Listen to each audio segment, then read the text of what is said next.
Улсын хурлын гишүүн Баяр цогтын гадаад улсын банкнд нууц данс илэрсэнтэй холбогдуулан төрийн бас байгууллагууд түүнийг авилттай тэмцэх газар шалгуулах хүсэлт хүргүүлсэн. Тэд Баяр цогтыг 8 үндслээр шалгуулах гэж байгаагаа мэдэгдэв. Одоо 8 үндсэн шаардлага байсан. Үндсэн шаардлага тавьсан. Нэгдүгээрт яг хөөхөд нөгөө Швейцар улсын банкнд хэдэн оны хэдэн сарын хэдний өдөр ямар данс хийгсэн бэ? Энийг нарийн судалж гаргаж өгөө. Хоёрдугаар гадаад одоо тэр данстай байгаа дансан дээр мөнгө орж ирсэн байдгийг. Энэ дээр миний хоёр найз би найзтай хамтарч мөнгө оруулж гаргасан гэж ярьдیں۔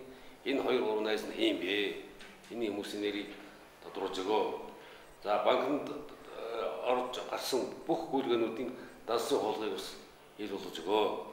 Мөн гадаад байсан тэр мөнгнүүд нь ямар их усрээс тэр данс руу орсон бэ? Орж гараад ирсэн бэ? Юунд зориулж одоо тэр мөнгнүүд нь орж гарч ирсэн бэ? Энийг нэг хүүсүүдээр гаргаж өгсөн юм бол тавьсан. За тэгээд ер нь Баяр цогт маань өөрөө гадаадд данстай байна уу? Өөр данс байна уу? Эсвэл өөр хөдөлгөөн хөрөнгө байна уу? Энийг бас судалж шалгаж өгөөч.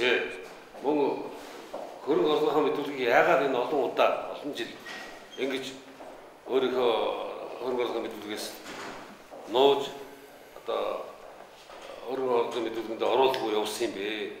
Энэ шалтгааныг өөрөөс нь албаасаар тайлбар аваач. За мөн Баяр цогт маань Монгол улсын иргэн мөн юм уу биш юм уу?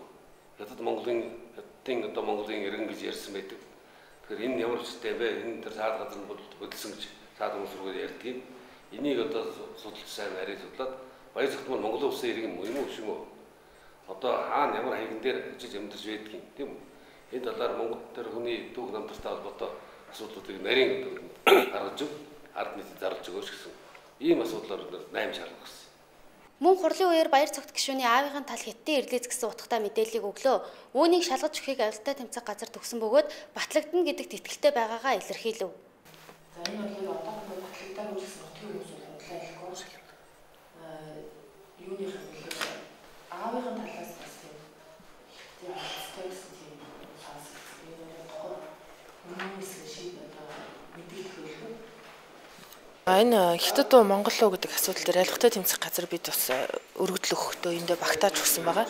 За энэ хүмүүс ямар гаралтай болчоод ямар одоо зориг санаа агуулаад тий Монгол улсын бүрэн эрхт байдал руу ингэж зоригтойгоор халдаж чадваа тий энэ хүн яг гарал өгсөөг ингээ бидэнд шалгаж өгөөч гэсэн ийм бас өргөдөлтөд авсрагч хийсэн байгаа. Ийхүү төрийн бас байгууллагуудаас Баяр цогт гишүүнийг авилттай тэмцэх газар шалгуулах хүсэлт өгсөн ч одоогоор ямар нэгэн хариу өгөөгүй байгаа. Хуулиндаа зааснаар 7-оос 14 хоногийн дотор хариу өгч, шаардлагатай бол 19 хоногийн дотор шалгах хэсгээ шийдэх юм байна.